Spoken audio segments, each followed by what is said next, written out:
What is going on, everyone? Tim from Tierfon Orbital. I have a blast from the past today. It's actually not really that old, but this is the first time that I have done an upgrade on a hilt that I had not heard of previous to this install. So this was a request by a customer to do a full tear down and rebuild of an Ultimate Works Moonkiller. Now, I have never heard of this hilt.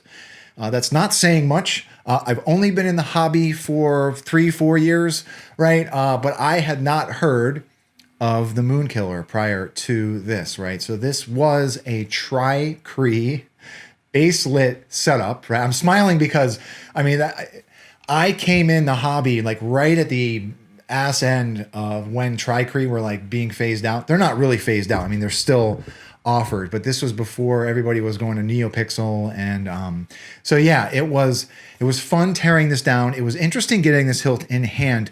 Typically with Ultimate Works hilts, the ones that I am used to are Ultimate Works that either they already have the pre-kit installed, which is basically it's the internal connector that allows you to use their proprietary chassis system. So those are always difficult to remove. Ultimate Works does offer, and Pock Store, I think, offers empties of these hilts, but this one already had electronics installed. The soundboard was missing, but the tri-cree heatsink and all that stuff was still installed in the hilt. So I had to tear all of that down and rebuild it and design a chassis for it. So it was pretty straightforward, really straightforward SK to work on. I mean, it's our typical profile of an SK.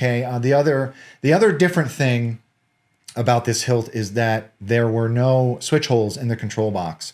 I could not drill holes for the switches because this is one full block and I do not have a mill here. So there were already holes in this waist section.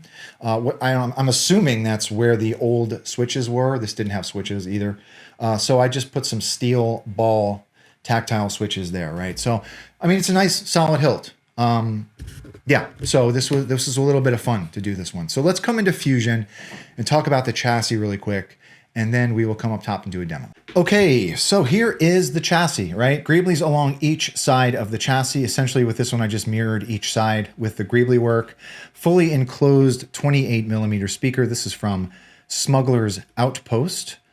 Along the back here, we've got our Proffieboard tray. So our Proffieboard sits in this area, slides up underneath that lip, and we've got a kill switch down in this area, right? Very straightforward static chassis. It is held in place with a set screw in the upper part of the hilt, right? Very simple, straightforward static chassis. Nice and quick, right? So let's come up top. All right, so here it is. This is the Moonkiller from Ultimate Works. I mean, this thing, it was like stepping back in time, right? So at the bottom, there was a recharge port that threaded into the pommel, right? Had to remove that. There were some, I don't know, it was like a sled that probably held the soundboard. There were some other strange, like, there were some old, like, LEDs in here. I'm assuming maybe they were for the crystal chamber. And then, of course, we had our tri-cree baselit module up here. So I had to disassemble all of these greeblies, right? And remove that tri-cree module. It was held in place with some set screws, right? So yeah, not too difficult of a teardown. So I removed all of that and then designed a chassis for it. Here is the chassis. So this has been done with some pewter rub and buff. I did add a little bit of pop and color on this, and that's it. Fully enclosed 28mm speaker. And I also did add a NeoPixel on the top and bottom of this crystal chamber for illumination. Another cool thing that I appreciate about this crystal chamber is there's like a 4mm copper tube in back there that serves as like a wire path, wire channel. And then up top, we've got our PCB emitter, lit PCB emitter. So I've already got a battery in here. You want to put your battery in, hit your kill switch. Okay.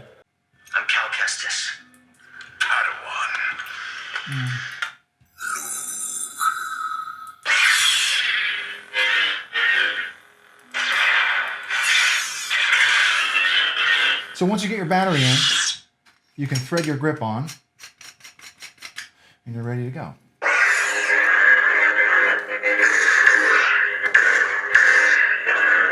All right, let's come down to the bottom. So there it is, a nice bright crystal chamber. So it's lit. The crystal is lit from the upper and lower parts of that crystal holder. The crystal was already in here. I'm assuming this came with the hilt. So I just left that in place.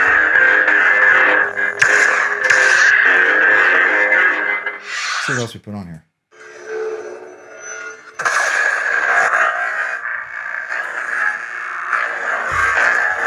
All right, let's put a blade in it. This is a 1-inch blade holder. So this is a 1-inch blade holder. Like I said, you want to slide your blade down till it's resting on those PCB pins. Whoops. Wrong pre-on. So let me turn this off. Make sure you're resting on those PCB pins, then you can tighten that front screw, right? And you're ready to go.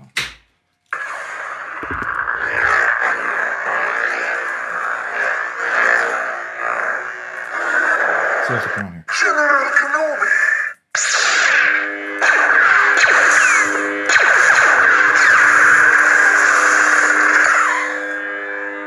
So I have set this up with color wheel to the customer.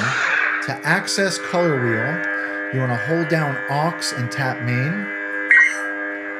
When you find a color you like, once you hear that audible cue, you can rotate the hilt.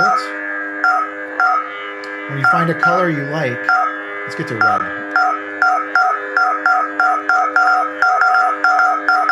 There it is. When you go to a color you like, you tap main again, and it will lock that color in place, right? So looking at the hilt, if you're looking at it, looking at the crystal, the switch on the right is your aux, and the switch on the left is your main.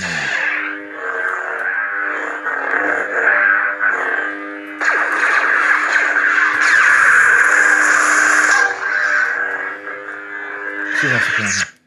Lord Vader.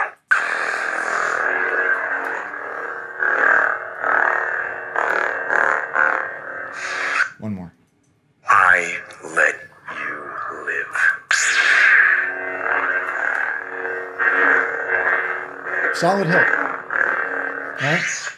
So that's it. Quick rundown on the Ultimate Works Moonkiller. Again, like I have never heard of this hilt prior to this, but it is a very, very solid SK, and this one was pretty straightforward to install on, right? The teardown was easy and all that. So to the customer, thank you very much for trusting me with your upgrade and install. If anyone has any questions about this particular hilt or my design process, please do not be a stranger.